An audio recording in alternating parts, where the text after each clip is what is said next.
he talked highly of Dave, right? He said to me, because I got a lot of guns. Oh, real quick, I just buy guns and for no reason. My wife hates it. I'm in the house all technical and I don't know how to do it all. But he said you and Dave are alike because you guys like the peacocks. And basically we have real pretty guns. We put the nice stuff on there. We don't even know how to shoot that well. Nice decorations, you know. So, yeah. I ain't gonna keep it on. So I'll say this. I mean, and we go out to Sacramento. I live from Sacramento, so he said one time I had a couple guys from the Bay Area coming out, and I thought it would be 2 or 3 guys, right? It was like 40 people. But we had a good time. I saw the reflection of James and everybody that he knows, right? Myself included, Marcus, and everybody that's around him, all the stories are all reflections of the same consistent person who is detail-oriented, right? The details is, I'm your friend, 100%. I'm going to invest in you. You're going to learn from me, and I appreciate everything that man did for me, right? So, 20-second story. I'm here. So we went to Vegas one time, right? And this is before I was in the guns, and before James was always in the guns. We had the same hotel room, separate beds.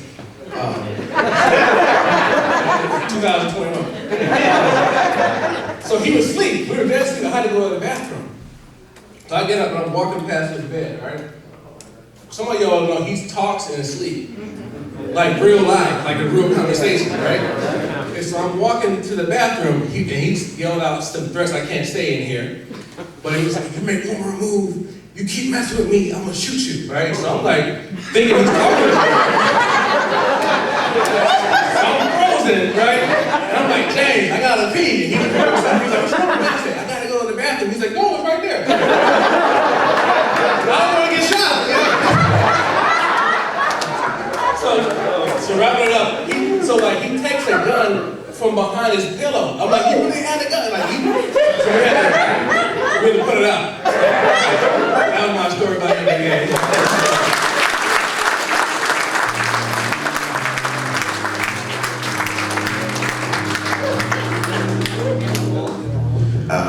Thank you everybody for coming up here and speaking, making it more comfortable for me to do this segment. I met James through Will. And I met him at around the same time as in Chain Bay, because me and Will were roommates. We know each other from years ago in Inglewood. I've known Will forever. So, one of the things I wanted to say was just to talk about his generosity. So, me and my wife bought our first house in Elton. We lived down the street from Fremont. And so there was one time where, so our house bordered a house behind us, but there was no fence separated the 2 houses. So at times people would use it as a shortcut to come through our yard to come to the other side. And so there was one time there was an altercation between my wife who's sitting here and the 2 girls, 2 teenage girls. And so I told Fitty about it. He was like, nah, we can't have that.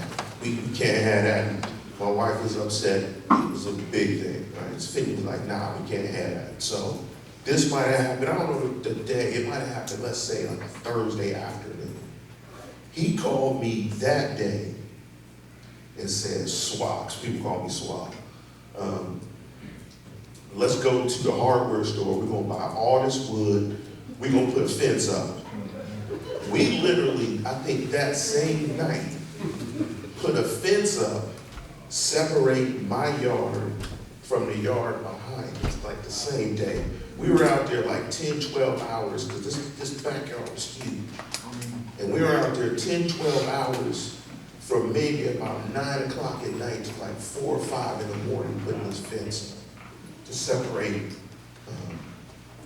the houses. So, that's the type of guy he was.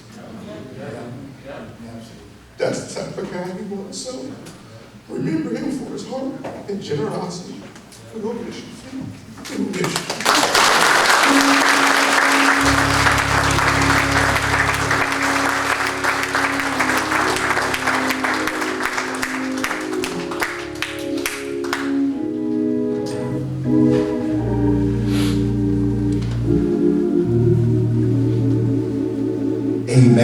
That's Fitty's eulogy right there. Eulogy and really brings to speak well of someone. And you all have spoken so well. And the beautiful thing about it is that you got to see all of the multifacets of Fitty. We all have our Fitty stories. And when we go into the social hall in just a few minutes to eat some chicken like Fitty would want us to, we'll have an opportunity to share some more stories among us. And then there will also be a video where all the way from New York we'll get to hear from our good friend, Brother Roosevelt Andre Credit, who is now singing with the New York Metropolitan Opera. Amen. Come on, let's clap.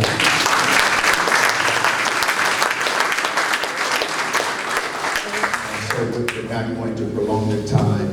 I'm going to ask a young man who sings all over the world with celebrities, with regular folks, does sing circles. Amen. You may see him any place at any time randomly just singing, and he just makes the whole world happy and everybody around him. It was a privilege to sing with him in high school, along with Dave and Don Franklin and Michelle McGee's and so many more. We all were joined together, Junior too, because of the love of music. And so representing our friends and also Leaving Memorial as well. Come on, let's give a warm welcome to Brother Brian Dyer, who's going to give us a selection.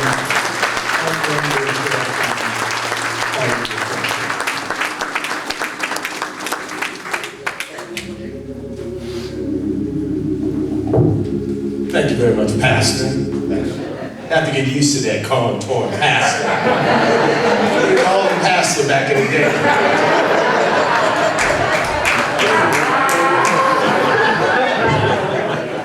We all used to sing together. I ought to have all y'all up here singing too, man. Y'all do something next door. Amazing grace shall always be my song of praise. For it was grace that brought my liberty. I do not know just how he came to love me so. He looked beyond my fault and saw my need. I shall forever lift mine eyes to Calvary, to view the cross where Jesus died for me. How marvelous the grace that caught my falling soul. He looked beyond my fault and saw my need.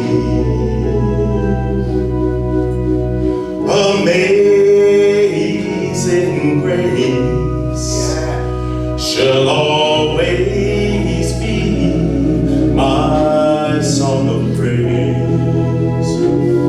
For it was grace that bought my liberty.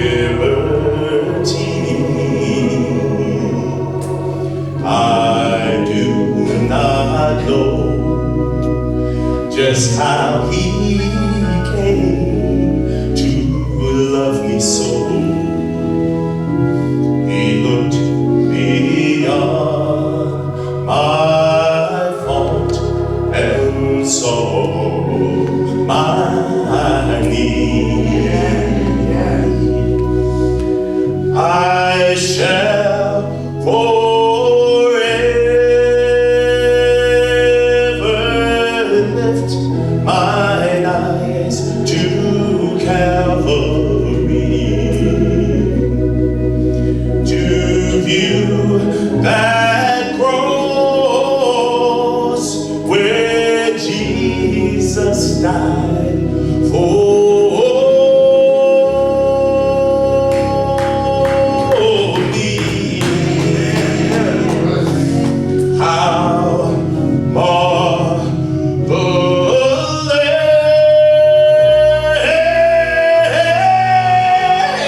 looked beyond my fault.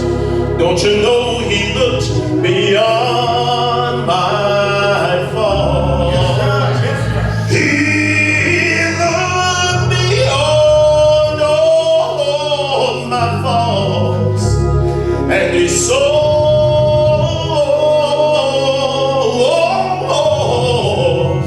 my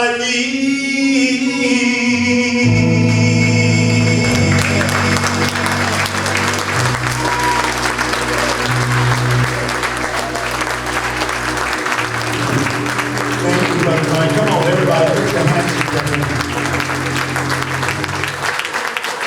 Come on, we're in a celebration. Put your hands together.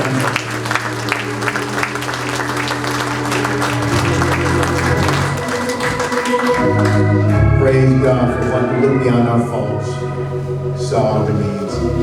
We've heard so many wonderful things, seen so many wonderful things on today. And so we want to wrap this up so we can continue our celebration in the social hall.